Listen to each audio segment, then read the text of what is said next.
Sebelum nonton aku mau rekomendasikan kaos distro murah, cuma 100.000 bisa dapat 8 kaos distro.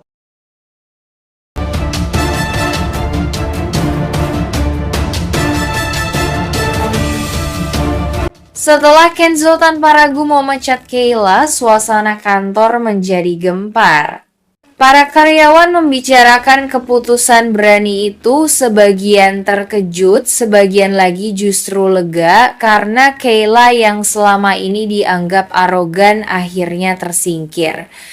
Di balik semua itu, Kenzo sudah menyiapkan langkah berikutnya. Ia sadar posisi asisten pribadi tidak bisa dibiarkan kosong terlalu lama karena jabatan itu sangat vital bagi kelancaran pekerjaannya. Dalam perenungannya, hanya satu nama yang muncul di benaknya, Mutiara. Meski Mutiara bukan orang dengan pengalaman kerja panjang atau latar pendidikan tinggi, Kenzo merasa gadis itu punya kualitas yang jauh lebih berharga: ketulusan, kejujuran, dan kesetiaan. Sifat-sifat itulah yang membuat Kenzo percaya Mutiara bisa menjadi sosok yang mendukungnya dengan tulus, bukan hanya karena jabatan atau uang. Kenzo kemudian membicarakan niatnya kepada Pak Aditya. Reaksi sang ayah sungguh di luar dugaan. Pak Aditya tidak hanya setuju tetapi juga menunjukkan raut wajah penuh kebanggaan.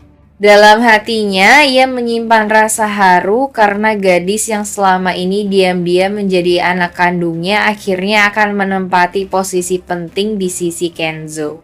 Meski identitas itu masih disembunyikan, Pak Aditya merasa takdir mulai menuntun mereka ke arah yang benar. Namun, restu itu tidak berjalan mulus. Rianti yang mengetahui rencana ini langsung meledak. Ia sama sekali tidak terima jika Mutiara menduduki posisi strategis sebagai asisten pribadi Kenzo.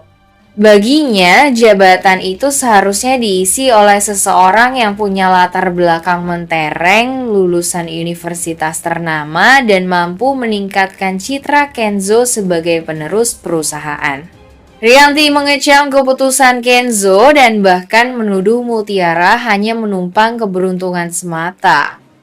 Penolakan Rianti bukan hanya masalah gengsi, tetapi juga dilandasi rasa khawatir yang semakin besar. Rianti menyadari semakin dekat Mutiara dengan Kenzo, semakin besar pula kemungkinan rencana perjodohan antara Kenzo dan Sandra berantakan. Apalagi Pak Aditya yang biasanya lebih sering bersikap netral kini terang-terangan menunjukkan dukungan kepada Mutiara. Hal itu membuat Rianti merasa posisinya mulai terdesak, seolah pengaruhnya dalam keluarga perlahan tergeser. Di sisi lain, Sandra yang masih dalam masa pemulihan di rumah sakit mulai merasakan keresahan. Meski belum mengetahui detail keputusan Kenzo, ia mendengar kabar simpang siur dari Kayla bahwa ada kemungkinan besar Mutiara akan menjadi pengganti. Sandra yang awalnya tenang kini dipenuhi amarah. Baginya kehadiran Mutiara selalu menjadi ancaman, dan jika benar gadis itu menjadi asisten pribadi Kenzo, berarti kedekatan mereka akan semakin intens, sesuatu yang Sandra tidak bisa terima. Semua konflik ini menempatkan Mutiara di tengah pusaran besar yang tidak ia duga. Ia belum tahu apa yang sedang direncanakan Kenzo, apalagi restu dari Pak Aditya. Namun, keputusan itu jika benar-benar diumumkan akan menjadi titik balik dalam hidupnya. Ia bisa saja naik derajat dan diakui perannya, atau justru terjerat dalam permusuhan yang lebih besar dari Sandra maupun Rianti.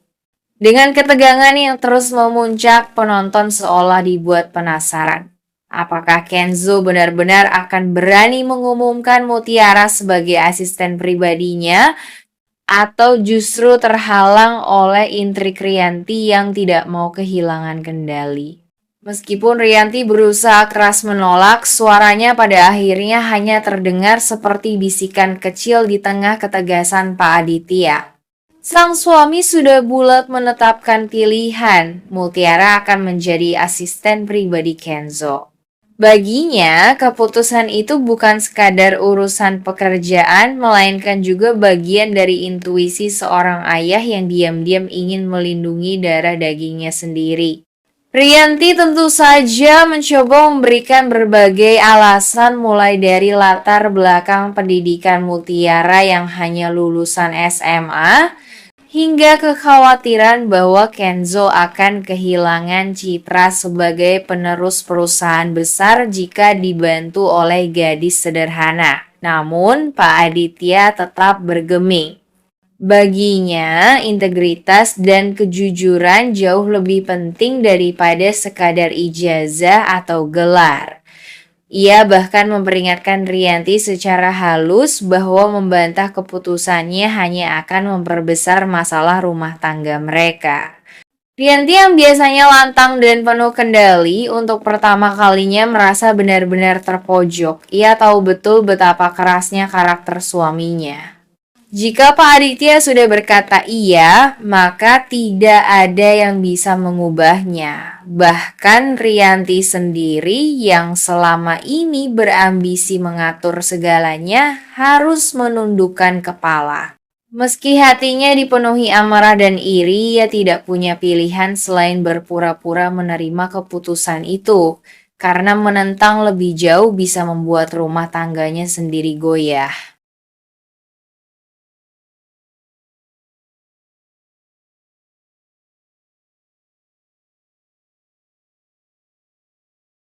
Semata.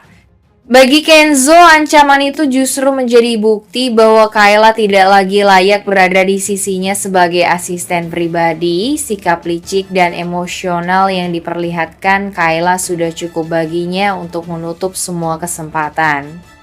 Ia memilih untuk bertindak tegas karena dalam pandangannya tidak ada satupun ancaman yang bisa menggoyahkan kedudukannya ataupun merusak ketenangan hidupnya. Sementara Kayla meninggalkan ruangan dengan hati penuh gejolak, Kenzo kembali fokus pada pekerjaannya. Ekspresinya tenang, nyaris tanpa beban, seolah peristiwa barusan hanyalah gangguan kecil yang sama sekali tidak berarti.